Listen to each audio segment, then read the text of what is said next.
skincare sekaligus selebgram Sheila Saukia menjalani pemeriksaan oleh pihak kepolisian setelah dilaporkan dokter detektif alias Doktif terkait dugaan penyebaran data pribadi. Dalam pemeriksaan tersebut, Sheila didampingi kuasa hukumnya dicecar 28 pertanyaan terkait perseteruan yang terjadi di antara mereka. Namun, saat ditemui oleh awak media, Sheila seolah berusaha menghindar. Ia bahkan kabarnya keluar setelah menjalani pemeriksaan lewat pintu belakang. Langkahnya pun begitu cepat, bungkam dari berbagai pertanyaan yang dilayangkan sebelum akhirnya masuk ke dalam mobil dan meninggalkan lokasi tanpa memberi keterangan terkait pemeriksaannya. Gimana tadi pemeriksaannya? Tadi ada beberapa pertanyaan Kak. Tadi terkait apa? Kak Sheila. Apanya? Pemeriksaannya.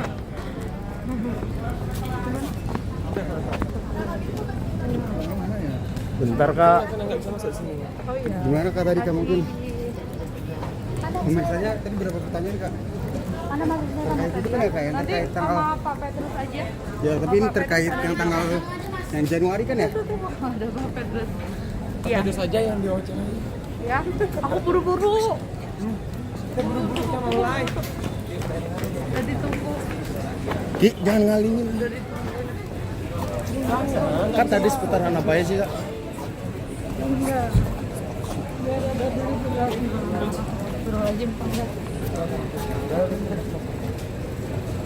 Terima kasih Kak Sheila. Makasih banyak.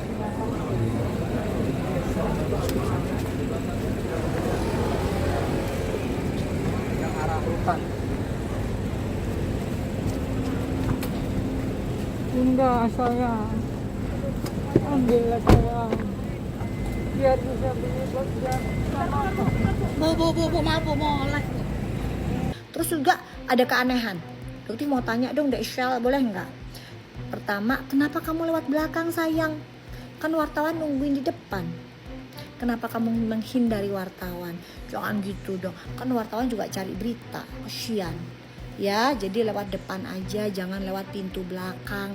Terkesannya kayak lari gitu. Jangan. Itu keanehan yang pertama. Yang kedua, kenapa kamu pakai masker sayang? Coba dokter mau tanya. Kan kamu penjual skincare. Pasti dong muka kamu mulus. Nggak bakalan geradakan. Apalagi omongannya Panda kan ngatain dokter bopeng. Padahal bopeng dapat ini gara-gara ngurusin pasien COVID. Kalau kamu apa dong? Kan mulus penjual skincare. Kok pakai masker? Muka kamu lagi ngelupas-ngelupas ya? Hah? Lagi ngelupas-ngelupas karena ada kandungan haki gitu pakai kremnya. Kenapa sayang? Jadi lain kali jangan pakai masker ya. Tunjukkan wajah cantik engkau. Gak komentar sama wartawan. Kasian sama wartawannya. Oke? Biasanya kan lantang. Kalau ketemu sama dokter persekusi lantang. Giliran sekarang encit gitu. 27 Februari. LP-nya 27 Februari. Yang selama ini dia koar-koar bahwa cepat naik penyidikan segala macam. Dari 27 Februari baru kali ini 28 Mei, bayangin aja, baru panggilan pertama untuk klarifikasi. Oh banyak, hampir 28. Bawa bukti Semua ditunjukkan. ada Ditunjukkan mulai dari pertama WA-an di antara mereka yang aslinya. Kemudian apa yang di-live-kan oleh Doktif. Setelah dia menjelekkan, dinaikkan SS naikkan WA aslinya plus keterangan SS yang berupa bantahan. Gitu loh. Seperti diketahui, akar permasalahan bermula saat Doktif melakukan review terhadap produk milik Sheila di sosial media. Merasa dipermalukan dan nama skincare-nya tercoreng karena dianggap masih menjual produk berbahaya, Sheila pun geram. Dia bahkan sempat melabrak Doktif saat sedang melakukan siaran langsung. Perseteruan berlanjut dengan saling bongkar bukti. Salah satunya tangkapan layar pesan yang menampilkan nomor handphone pribadi Doktif oleh Sheila Saukia. Terima kasih Kak Sheila. Ya, makasih. Tuh kan. Apa Doktif bilang? Laporannya Doktif jalan. Jadi jangan lagi ya bujer-bujernya kalian kalau bilang apaan lapor-lapor juga nggak ada yang jalan. Cian. Tuh laporannya Doktif ke DRL udah naik sidik. Kemarin kan dia datang. Sekarang laporannya tentang penyebaran data pribadi Doktif yang udah kamu sebarkan, Dek Syal dugaannya di jam 1 pagi. Tapi bisa-bisanya kamu ngelaporin Doktif yang Doktif pasang di profil WhatsApp, padahal WhatsApp Doktif paling aslinya teman-temannya Doktif cuma 1.000-2.000 doang. Gara-gara kamu sebar nomornya Doktif jadi puluhan ribu yang ngechat. Terus berarti pelaku utamanya siapa? Yang di jam 1 pagi nyebarin data pribadinya Doktif? Kan kamu, Dek. Hah? Jangan jadi amnesia ya. Di undangan yang dilakukan hari ini adalah pemeriksaan klarifikasi, di mana atas laporan Doktif nomor LP-nya 808 yang dilaporkan adalah mengenai penyebaran data pribadi, di mana ketika Doktif lagi live, di mana dalam live-nya itu menjelekkan produk dan 2 pengusaha skincare yang namanya Sheila, sehingga apa yang dia sebarkan, apa yang di live-kan oleh Doktif itu tidak sesuai dengan WA di antara mereka, sehingga WA asli itu dinaikkan kembali ke dalam live. Di dalam menaikkan WA di live itu ada nomor kontaknya Doktif yang menurut dia keberatan karena itu data pribadi dia disebar. Itu saja poinnya. Jadi diklarifikasi mengapa SS menaikkan WA di antara mereka. Di dalam WA itu ada nomor kontaknya Doktif. Tujuan dia menaikkan itu karena selama Doktif live itu menjelaskan hal-hal yang tidak benar, yang tidak sesuai yang mereka saling WA itu. Jadi dia mengklarifikasi dengan menaikkan apa yang mereka saling WA itu. Tetapi di dalam WA yang dinaikkan itu Doktif berkeberatan bahwa ada nomor kontaknya. Secara terang-terangan, Doktif pun melayangkan sindiran pedas terhadap sang seteru yang selama ini dianggapnya selalu berusaha melapor dengan tuduhan-tuduhan tak berdasar. Di sisi lain, Sheila Saukia melalui kuasa hukumnya menyatakan bahwa gembar-gembor Doktif selama ini bahwa kliennya akan menjadi tersangka hanyalah bualan semata. Apalagi laporan Doktif yang sudah beberapa bulan dilayangkan baru 1 kali dilakukan pemeriksaan untuk klarifikasi dari pihak penyidik. Hanya kalau mau ngelapor itu mikir dulu. Doktif kan nggak mau ngelaporin itu. Tapi kamu laporin Doktif gara-gara bingung mau ngelaporin Doktif ini dari cara yang mana ya? Dari cara ini nggak dapet, cara itu nggak dapet, cara produk nggak dapet karena emang produknya emang overclaim. Dari mana ya? Sekarang saatnya kamu menuai apa yang kamu tabur. Termasuk persekusi ke Doktif. Sebentar lagi naik sidik. Panik ya, jelas panik karena nggak ada yang bisa disiram. Tetapi tujuan SS menaikkan WA itu karena apa yang di live-kan, apa yang disiarkan oleh Doktif itu bohong semua. Misalnya dikatakan SS menjelekkan teman-temannya yang sesama pengusaha demi menjaga hubungan dengan apa yang disebarkan oleh Doktif bahwa SS menjelekkan temannya. SS menaikkan WA di antara mereka yang di dalamnya ada narasi mengenai teman-teman dia, sehingga teman-teman dia itu tahu bahwa apa yang diomongin Doktif itu banyak bohongnya, dia pembual gitu loh, ya itu intinya. Jadi Doktif itu banyak bohongnya bahwa SS segera dinaikkan menjadi tersangka, jadi segala macam.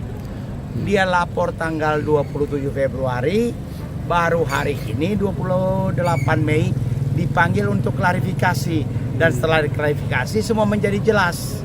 Apa yang dia omongkan di live-nya itu bahwa SS menjelekkan temannya, SS menyebarkan data pribadi, SS tunjukin semua screenshotnya. Dan itu di copy semua oleh penyidik, termasuk apa yang dilaporkan oleh Doktif mengenai screenshotnya itu, ditunjukin counternya ya sama. Tak hanya terkait penyebaran data pribadi, Doktif juga melaporkan Sela Saukia dalam kasus dugaan perbuatan tidak menyenangkan. Ia pun secara tegas menyatakan bahwa pelaporan tersebut juga tengah berjalan. Doktif bahkan mengaku sangat percaya diri bahwa segala perkaranya dengan Sela Saukia akan berbalik arah dan segera menuju persidangan, sehingga sang seteru akhirnya mendapatkan hukuman yang sepatutnya. Nggak ada yang bisa nge-backing mau jenderal bintang 2, bintang 3, bintang 4, bintang 5, bintang kejora, nggak bisa. Ya, Polda Metro Jaya berjalan tegak lurus, apalagi kasus ini dikawal sama masyarakat Indonesia yang berhati nurani dan berakal sehat. Ya, jadi nggak bisa. Udah, ini bakalan jadi isu nasional, akan menjadi persidangan terbuka. Sebentar lagi gelar sidik bulan Juni. Semua berbalik ya. Kita lihat siapa yang akan menjadi tersangka. DRL laporannya naik, udah sidik. Mungkin nggak ya di bulan Juni DRL tersangka. Udah ya guys, kita tunggu. Kenapa? Karena prosesnya berjalan. Mau persekusi berjalan banget. Tunggu aja, ntar bosen deh beritanya tiap hari tentang persekusi Doktif. Dia punya laporan itu kalau tidak jalan kan menjadi masalah juga toh. Yang selama ini dia keluar-keluar. Pertama, yang laporan dia 17 Januari yang istilah dia persekusi atau perampasan kemerdekaan di Pulau Gadung, di rumah makan, di mana dia live menjelek-jelekan bahwa ada produk SS yang kadaluarsa segala macam. Sampai sekarang Mas, masih tahap penyelidikan. Gelar perkara pun belum dilakukan. Betul. Jadi selama ini dia berkuar-kuar bahwa laporan di mana persekusi segera akan ada TSK-nya, akan ditingkatkan ke penyidikan. Dari 17 Januari sekarang begitu-begitu saja. Kemudian LP dia di cyber pun sama. Ya. Selain perseteruannya dengan Sela Saukia, dokter detektif juga berseteru dengan Dr. Richard Lee terkait dugaan penjualan produk kecantikan tanpa izin edar. Richard Lee menjalani pemeriksaan di Polda Metro Jaya pada 27 Mei 2025, di mana ia dicecar sekitar 30 pertanyaan oleh penyidik selama 5 jam. Kasus tersebut bermula dari laporan Doktif yang menuding produk kosmetik milik Richard Lee mengandung bahan berbahaya dan tidak memiliki izin edar. Namun, Richard Lee membantah tuduhan tersebut dan menyebut laporan Doktif sebagai dibuat-buat serta menuding bahwa barang bukti yang diserahkan bukan produk asli dari kliniknya. Hari ini tanggal 27 Mei, Dr. Richard menghadiri panggilan dari Polda Metro Jaya di Krimsus. Nah, sebagai warga negara yang baik, Dr. Richard hadir untuk memenuhi panggilan tersebut. Cuman begini, yang saya sedih, ternyata setelah kita pelajarin semua laporannya, bagi saya, pelapor ini sangat tidak layak untuk menjadi seorang pelapor. Banyak barang bukti yang setelah kita teliti, ternyata jauh sekali dari perbuatan pidana yang dituduhkan kepada Dr. Richard. Itu yang pertama. Yang kedua, Dr. Richard ini selama ini sudah mencoba untuk diam, dalam artian beliau ini sekarang kan lebih bijaksana lah dalam menghadapi sebuah perkara, dalam sebuah kasus begitu.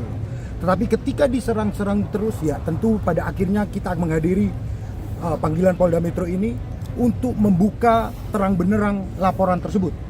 Dan saya sangat yakin, sekali lagi saya sangat yakin, laporan ini jauh daripada perbuatan pidana. Itu dulu. Penyidikan beliau datang di panggilan pertama. Doktif apresiasi buat DRL, kalau jangan sampai ada penjemputan paksa seperti yang ada kejadian Kartika Putri Ibu, alhamdulillah. Jadi saya ucapkan apresiasi dan Doktif berharap semua berjalan seperti yang Doktif inginkan. Tapi Doktif percaya aparat penegak hukum tegak lurus. Gitu. Ya, nggak bisa diintervensi dengan pihak manapun melihat bukti-bukti yang ada. Richard Lee mengaku kecewa dengan laporan tersebut dan menduga adanya persaingan bisnis serta motif iri hati di balik kasus ini. Ia juga mengingatkan Doktif agar lebih fokus dalam mengedukasi masyarakat mengenai produk kecantikan berbahaya tanpa perlu mencari kesalahan pihak lain. Apalagi bahwa tidak ada korban yang melaporkan keluhan terkait produknya yang dituding oleh Doktif. Tapi mungkin ya jadi kekecewaan aku karena kan waktuku juga padat ya. Waktuku juga padat banget. Aku agak kecewa tadi di BAP. Aku ngelihat apa ya, yang laporinnya juga, mohon maaf ya, menurut aku ya, belinya juga tidak di platform resmi. Belinya juga terindikasi barangnya bukan barang palsu.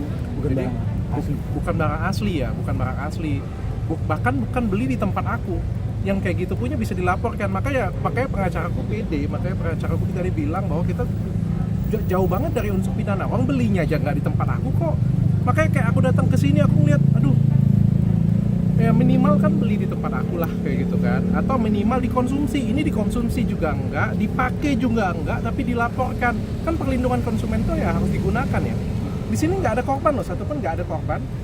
Bahkan yang lapor dengan aku pun jadi korban tuh nggak ada. Jadi ini laporan yang menurut aku tuh dibuat-buat. Aku nggak tahu tujuannya apa, nggak tahu maksud dan tujuannya apa ya. Tapi sebagai warga Indonesia yang baik aku datang. Kalau misalnya DRL melaporkan Doktif, cuman saran aja buat DRL di sini, insya Allah nyampe ya buat DRL. Carilah lawyer yang berintelektual tinggi, berkompeten ya. Karena Doktif lihat tadi cukup jadi blunder ya sebenarnya buat kamu. Setidaknya minimal lah, paling tidak profesional atau sekaliber Bang Hotman ya, sekaliber Bang Hotman lah. Masa Di sisi lain, Doktif pun belum lama ini menjalani pemeriksaan terkait laporan yang dibuat oleh Dr. Richard Lee. Pemeriksaan ini dilakukan di Polda Metro Jaya setelah dilaporkan atas dugaan pencemaran nama baik dan penyebaran informasi yang dianggap merugikan bisnisnya. Dalam keterangannya, Doktif menyoroti sejumlah kejanggalan dalam laporan yang diajukan oleh sang seteru. Ia menyatakan bahwa meskipun kasus ini penuh dengan hal yang dianggap tidak wajar, pihaknya tetap bersikap kooperatif dan bahkan menambah bukti baru untuk memperkuat posisinya. Jadi hari ini ada panggilan untuk pemeriksaan dalam kapasitas sebagai saksi atas laporan polisi dari saudara DRM. ya, jadi pelaporan dari DRL sudah naik sidik ya, alhamdulillah sudah naik sidik. Jadi syukurin aja, meskipun Doktif lihat ada banyak kejanggalan, tapi nggak apa-apa, karena Doktif akan menambahkan bukti-bukti ya yang baru ya. Gitu, mungkin kemarin agak kurang penyidikannya juga mungkin, tapi kita sangat kooperatif ya. Dari panggilan yang kemarin kita sudah datang ya Pak Adi ya. Dalam waktu Yang pada saat penyelidikan kita datang. Sekarang penyidikan kita datang ya. Kalau DRL enggak ya, penyelidikan kemarin DRL tidak datang di Polda Metro Jaya, dan begitu juga dengan Jakarta Selatan ya. Doktif berharap Polres Jakarta Selatan bekerja tegak lurus, tidak ada siapapun yang bisa cawe-cawe kewenangan dari penyidik ya. Doktif percaya banget, Doktif memiliki fakta, data, bukti yang sangat akurat. Bahkan Badan POM sudah merilis White Tomato yang saat ini Doktif pun dilaporkan karena White Tomato pula. Sungguh aneh sebenarnya ya. Jadi kita lihat nanti pemeriksaan penyidik, dan Doktif di sini pengen jurnalis tetap bersikap netral ya, karena emang harus begitu kan sebenarnya ya. Jadi nggak ada yang namanya jurnalis berpihak kesini tidak. Jurnalis itu wajib memberitakan berita yang fakta, data itu, bukan karena ini senang sama Doktif, tidak senang sama geng sirkus, tidak gitu. Tetap di tracknya memberitakan sesuatu hal yang fakta. Dok, kalau tahu bawa bukti-bukti baru nggak hari ini? Ada bukti baru. Mungkin apa dok mungkin? Jangan dong. Iya. Kan Iya. dari pihak sana juga punya strategi, Iya. kita juga punya strategi gitu. Jadi Mungkin- nggak bisa kita bawa. Mungkin tadi dokter bilang kejanggalan seperti apa sih mungkin dok? Ya sedikit aja, misalnya ya ini agak keanehan, misalnya seperti White Tomato yang sudah dirilis oleh Badan POM. Kenapa kok Doktif bisa dilaporkan dengan kasus White Tomato? Ini aneh banget gitu. Sedangkan yang merilis adalah Badan POM. Jadi kalau misalnya mungkin DRL merasa keberatan dengan dokter menyampaikan fakta bahwa White Tomato itu terbukti tidak ada kandungan tomat putih, harusnya Badan POM dong yang dilaporkan, bukan dokter. Seperti itu. Aku nggak ada masalah sih di review. Apapun itu karyaku, mau di review, mau dikomentarin, aku nggak ada masalah. Cuma aku pengennya kayak gini ya. Kalau kita nge-review, komentarin, jangan ada tendensi jelek. Kalau misalnya, aku nggak ada masalah, aku kan tukang review. Jadi kalau misalnya di review boleh nggak? Boleh. Tapi yang jelas jangan ada tendensi. Kalau kamu 78 kali kontenin orang itu namanya sudah tendensi. Kalau kamu setiap hari kontenin orang itu sampai ke hal-hal pribadinya, itu namanya tendensi. Tapi kalau kamu nge-review produknya, ini jelek, ini kurang bagus, ini packagingnya kurang cantik, ini dalamnya kurang bagus, nggak ada masalah, aku nggak sakit hati sedikit pun. Silakan, ini bagus, ini jelek, ini kurang, ini sangat bagus, nggak apa-apa. Bagiku sama saja. Kalau jelek aku akan buat lebih bagus, kalau bagus aku akan buat lebih bagus lagi. Yang penting nggak ada tendensi, itu aja sih.